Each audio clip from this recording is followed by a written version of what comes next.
siang hari ini. Assalamualaikum warahmatullahi wabarakatuh. Berjumpa lagi ya sama saya di semester ini dengan mata kuliah yang berbeda, karena pada semester ini kita akan belajar mengenai e-bisnis kesehatan. Nah, pada pertemuan yang pertama ini saya akan membahas mengenai konsep dari e-bisnis kesehatan. Nah, apa saja nanti yang akan kita pelajari gitu ya di dalam konsep e-bisnis ini, yaitu nanti kita belajar mengenal terlebih dahulu e-bisnis itu apa sih gitu ya. Kemudian kita melihat definisinya apa gitu ya. Apakah definisi e-bisnis ini sama dengan definisi dengan bisnis konvensional pada umumnya. Baik. Kita hari ini akan belajar mengenai yang disebut dengan konsep e-bisnis ya. Nah, kalau teman-teman tahu, ini logo ya, banyak logo.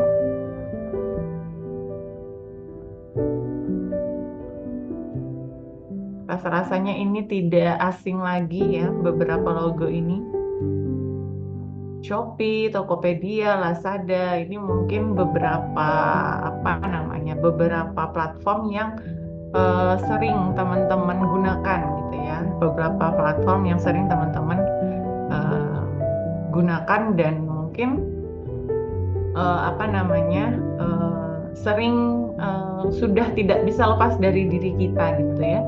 Kalau zaman sekarang karena kesibukan dan lain hal tidak perlu lagi berangkat ke mall gitu untuk membeli barang-barang misal baju atau barang-barang yang lain gitu ya. Bahkan barang remeh-temeh pun ada gitu ya di sekarang gitu ya. Misalnya barang sembako dan lain sebagainya sudah ada di beberapa platform ini. Nah, ada juga yang disebut dengan aplikasi kesehatan ya. Ada Halodoc, ada Alodokter, Godok gitu ya. Ini merupakan aplikasi-aplikasi yang sudah tidak asing. Kemudian ini Gojek gitu ya, WhatsApp, TikTok gitu ya. Ini juga beberapa aplikasi yang sering kita gunakan. Namun mungkin di sini ada beberapa yang masyarakat awam masih belum tahu ya. Mungkin ini gitu ya, gambar ini gitu ya. Gambar ini gambar NFT teman-teman. Jadi sekarang logo ini sering digunakan untuk beberapa produk-produk blockchain gitu ya. Kemudian ini ya, kalau ini iCloud, jadi penyimpanan penyimpanan di dalam internet gitu ya. Kemudian ini saham gitu ya, Peta, Google Forms, Jobstreet, Dana gitu. Nah, jadi aplikasi, kenapa saya munculkan ini di awal pertemuan kita? Karena memang beberapa aplikasi itu semuanya menggunakan konsep e-bisnis, teman-teman. Semuanya yang saya sebutkan tadi menggunakan konsep e-bisnis gitu ya. Dari cara penggunaan, dari cara manajemennya yang dilakukan gitu ya. Kemudian dari dari cara dari sisi keamanan gitu dan lain sebagainya. Nah, lalu apa yang dimaksud dengan sebelum kita belum ke sana dulu. Jadi untuk contoh-contoh e-bisnis itu memang banyak di berbagai sektor gitu ya. Berbagai sektor sudah banyak. Ada yang disebut dengan digital marketplace. Kalau tadi saya munculkan Shopee, Lazada gitu ya, kemudian Bukalapak, Tokopedia gitu. Bisa juga digital advertising, periklanan ya. Kemudian digital service tadi bisa Halodoc gitu ya. Kemudian Alodokter, Gojek gitu ya, itu digital service. E-billing atau e-statement, e-billing itu bisa Dana gitu ya. GoPay. Sekarang tuh udah muncul beberapa e-billing kayak Jago, bahkan bank-bank juga mulai beralih ya dari yang memang dia konvensional gitu ya, sekarang berubah menjadi e-billing. E-procurement tuh bisa jadi itu semacam konten tadi yang saya sebutkan ya, konten-konten dalam blockchain yang memang dijual namanya NFT dan lain sebagainya. Trading ini sahamnya, bermain saham gitu ya. Jadi jual beli pasar saham. Recruitment, job street tadi gitu ya. Sudah menggunakan konsep e-business ini juga. Remote working juga ada di job street. E-payment juga dana tadi itu masuknya di e-payment. E-commerce, komunikasi WhatsApp gitu ya, produk digital, peta digital, survei pasar ini bisa Google Form, perdagangan interaktif, e-government, dan instruksi jasa infrastruktur digital gitu ya. Nah, lalu apa yang dimaksud dengan e-bisnis sebelum kita meranah kepada e-bisnis kesehatan? Jadi e-bisnis itu kepanjangannya adalah electronic business. Electronic business itu semua penggunaannya baik dari cara dia membuat bisnis itu, baik dari cara konsep bisnis itu, manajemen yang ada di dalamnya gitu ya, sistem yang ada di dalamnya semuanya menggunakan teknologi gitu ya, semuanya menggunakan teknologi. Nah, e-bisnis ini sendiri karena memang sifatnya adalah elektronikal gitu ya, biasanya tidak hanya menggunakan teknologi saja, tetapi juga terkoneksi dengan internet gitu. Yang dimana untuk melakukan kegiatannya itu secara elektronik. Jadi nggak ada yang manual. Semuanya dilakukan elektronik. Dari simpanan data pelanggannya, proses, kalau misalnya di sana ada proses jual beli ya, proses jual belinya, pembayarannya gitu ya, pemesanannya, pengantarannya, semua dilakukan menggunakan teknologi dengan kegiatannya elektronik ya, menggunakan teknologi informasi dan harus terkoneksi dengan internet gitu. Nah, e-bisnis itu berbeda dengan e-commerce. Kalau e-bisnis tadi segala konsepnya, manajemennya, pokoknya segala sesuatu di dalamnya itu diatur dan terkoneksi dengan internet. Kalau e-commerce itu hanya aktivitas jual beli yang dilakukan melalui media elektronik. Jadi beda e-commerce dengan e-bisnis. Nah, kebanyakan orang memikirkan hampir sama, e-commerce itu ya e-bisnis. Betul, e-commerce adalah bagian dari e-bisnis. Tapi e-bisnis itu belum tentu e-commerce gitu ya. Jadi belum tentu ada aktivitas jual beli di sana. Nah, lalu apa saja kegiatannya gitu? Kegiatan di dalam e-bisnis itu untuk internal saja bisa mencakup kegiatan produksi. Kalau e-commerce kan hanya jual beli saja, gitu ya. Ada jual, ada beli di sana, ada aktivitas itu gitu. Kemudian ada pengembangan, ada pemeliharaan infrastruktur IT dan manajemen produk. Jadi kegiatan e-bisnis itu dari proses, dari input, proses, output gitu ya, itu masuk ke dalam kegiatan e-bisnis itu. Nah, kalau di e-commerce bedanya dia mungkin hanya melakukan prosesnya saja, proses input tidak dilibatkan. Nah, berbeda ya, kalau e-bisnis itu ada produksi di sana, ada pengembangan di sana, ada pemeliharaan infrastruktur IT di sana, dan manajemen produk. Nah, apa yang membedakan antara e-bisnis dengan e-commerce? Lagi-lagi, kalau e-commerce dia hanya merujuk kepada transaksi jual beli barang aja ya, dan itu dilakukan secara online. Tapi kalau e-bisnis tadi ya, ada aktivitas input, proses, outputnya di sana gitu ya. Ada produksi gitu ya. Pokoknya semua aspek bisnis konvensional lah gitu dilakukan, tetapi ini menggunakan teknologi digital gitu ya, menggunakan internet gitu ya. hampir sama seperti konvensional. Ada produksinya, ada quality controlnya gitu ya. Kalau semua aktivitas sistem yang ada di yang ada di konsep bisnis konvensional itu di elektronikalkan. Kemudian kalau e-commerce, karena dia hanya transaksinya jual beli gitu ya, maka di dalamnya itu tidak ada aspek bagaimana manajemen SDM-nya, bagaimana manajemen keuangannya, rantai pasoknya, itu nggak ada gitu. Karena dia hanya transaksi jual beli. Manajemen SDM di sini maksudnya adalah manajemen SDM produksi. Beda ya. Kalau misal contoh katakanlah ada kok Bu di Shopee buktinya buka lowongan banyak ya, karena dia sebagai admin. Kalau admin kan dia bukan tidak melibatkan proses produksi di sana. Kalau manajemen di situ semua prosesnya gitu ya melibatkan SDM gitu. Dari inputnya melibatkan SDM gitu ya, produksinya, kemudian dari prosesnya juga melibatkan SDM, outputnya juga sama gitu. Bahkan ada quality control, evaluasi dan monitoringnya juga melibatkan sumber daya manusia.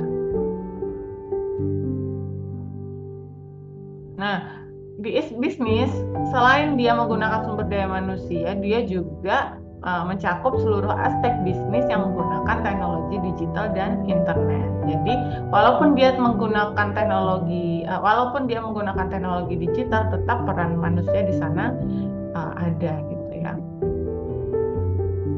Kemudian kalau di e-commerce dia berfokus pada memberikan platform elektronik untuk memfasilitasi transaksi jual beli antara pembeli dan penjual secara online.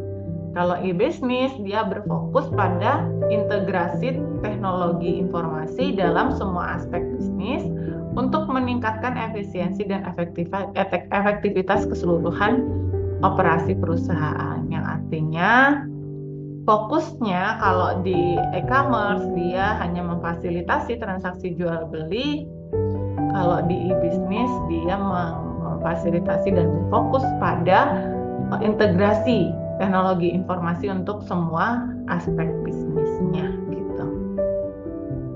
Nah, lalu ada 4 elemen utama yang harus ada di dalam konsep e-bisnis ya. Yang pertama ada infrastruktur teknologi. Pokoknya semuanya harus teknological ya, basisnya gitu ya. Kalau dia tidak menggunakan teknologi itu tidak bisa disebut dengan konsep e-bisnis, karena beberapa hanya pada saat prosesnya saja menggunakan teknologi infrastruktur. Nah, tapi pada proses input output tidak, tetap dia tidak bisa dikatakan sebagai konsep e-bisnis gitu ya. Kemudian ada transaksi elektronik. Nah, selain dia ada infrastruktur teknologinya, juga di sana ada melibatkan transaksi elektronik, kemudian komunikasi secara elektronik, serta yang tidak kalah sangat penting yaitu adalah keamanan dan privacy. Itu harus ada di konsep e-bisnis. Nah, keamanan atau privacy bukan lagi melibatkan, walaupun bukan lagi mengutamakan ya, bukan melibatkan, mengutamakan sumber daya manusia. Kalau konsep bisnis konvensional mungkin keamanannya masih mengutamakan sumber daya manusia. Tapi konsep e-bisnis walaupun harus ada sumber daya manusia yang mengawasi, tetapi konsep keamanan dan privasinya sudah melalui internet gitu ya. Karena yang dihadapi bukan maling lagi gitu. Yang dihadapi hacker dan lain sebagainya gitu ya. Yang dimana mungkin yang dicuri bukan benda secara fisik, tetapi mungkin data-data pribadi gitu ya. Nah, jadi 4 elemen ini yang harus ada di dalam e-bisnis. Selain itu, ada beberapa komponen ya di dalam e-bisnis yang memang secara infrastruktur tadi harus ada, misalnya situs web dan platform digital. Di dalam e-bisnis itu harus punya web, harus punya platform digital. Jadi kalau dia masih manual, bukan e-bisnis namanya. Tapi kalau dia punya tapi tidak semua bisnis yang sudah menggunakan situs web dan platform digital itu bisa dikatakan sebagai e-bisnis, electronical business. Gitu ya. Karena apa? Karena tadi mungkin hanya sistem penjualannya saja gitu ya, atau promotornya saja menggunakan situs web dan platform digital, tapi secara produksinya dia tidak menggunakan itu, secara prosesnya dia tidak menggunakan, mungkin ada yang tidak digunakan dari beberapa proses bisnis tadi gitu. Kemudian e-commerce. Nah, komponen utama selanjutnya adalah e-commerce. Makanya saya sampaikan tadi, e-commerce itu sudah pasti dia bagian dari e-bisnis, tetapi e-bisnis itu tidak hanya e-commerce, tapi banyak gitu ya. Karena hanya bagian saja. E-commerce kan ada proses jual beli gitu. Semua di komponen e-bisnis itu juga harus ada proses jual beli di sana. Jadi ada situsnya, ada platform digitalnya gitu ya. Dan ada proses jual beli di sana. Kemudian ada logistik dan pengiriman. Nah, ini yang saya sampaikan tadi, masih masuk dalam proses ya logistik dan pengiriman ini. Jadi inputnya di sini bisa jadi memproduksi barang, prosesnya itu nanti dimasukkan ke dalam situs web dan platform digital gitu ya. Kemudian di sana ada e-commerce, kemudian ada logistik dan pengiriman barang, dan dipasarkan secara digital gitu.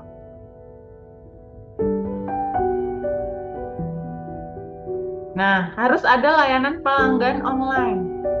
Di dalam e-bisnis, ini juga harus ada customer service-nya.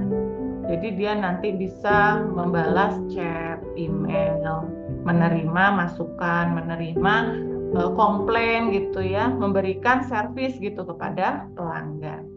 Ada analisis data di sana juga gitu ya. Nah, ini berbeda dengan e-commerce, teman-teman. Kalau di dalam e-commerce dia mungkin tidak terlalu mengutamakan analisis data ini. Tapi kalau dalam konsep bisnis, karena dia melibatkan semua aspek tadi, membutuhkan yang namanya analisis data gitu ya. Analisis data ini tidak hanya mengidentifikasi tren pasar gitu. Jadi di sana mungkin ada research tentang bagaimana produksi itu gitu ya. Research bagaimana tentang konsepnya gitu ya. Penyampaiannya, research tentang keamanannya, keamanan data tadi gitu ya. Karena ada 4 hal tadi, keamanan dan privacy itu juga menjadi sangat penting gitu. Tujuannya apa keamanan dan privacy itu adalah untuk melindungi data pelanggan. Data pelanggan, informasi keuangan, gitu ya. Ancaman cyber dan penyalahgunaan. Mungkin tidak terimpact langsung ya. Ada beberapa ini yang tidak terimpact langsung ketika privacy itu bocor gitu. Tapi ada yang sangat mempengaruhi sekali gitu ya. Nah, kita kebocoran data itu sampai beberapa hari gitu ya, akses layanan pendidikan tidak bisa digunakan, bandara lumpuh, rumah sakit bahkan banyak yang ICU tidak bisa digunakan dan lain sebagainya. Ini kan sangat berbahaya gitu ya. Yang konvensional saja ketika dia sistem keamanan secara media elektronikalnya tidak dijaga saja seperti itu, apalagi ketika ini kita menggunakan atau membicarakan konsep electronical business gitu. Jadi mungkin keamanan itu adalah hal utama yang perlu diperhatikan di samping tadi proses input, proses dan outputnya gitu. Keamanan perlu diperhatikan. Nah, ini mungkin kita meranah ke kesehatan ya, hanya sebagai contoh. Jadi beberapa aplikasi e-bisnis di dalam rumah sakit, klinik atau layanan kesehatan lainnya, misalnya SIM-RS. SIM-RS itu sudah sebagian menggunakan aplikasi e-bisnis gitu ya. SehatQ juga menggunakan aplikasi itu. Atau telemedicine platform. Halodoc, Good Doctor, Halo Dokter. Layanan delivery obat itu Godok ada ya. Di dalam Halodoc juga ada. Kemudian pemasaran digital dan media sosial untuk kesehatan ada ProSehat. Aplikasi rekam medis elektronik EHR, Simkes. Portal pembayaran dan administrasi online, Payment Healthcare atau HealthPay. Ya, baik, mungkin itu ya yang bisa saya sampaikan. Silakan jika ada hal yang ingin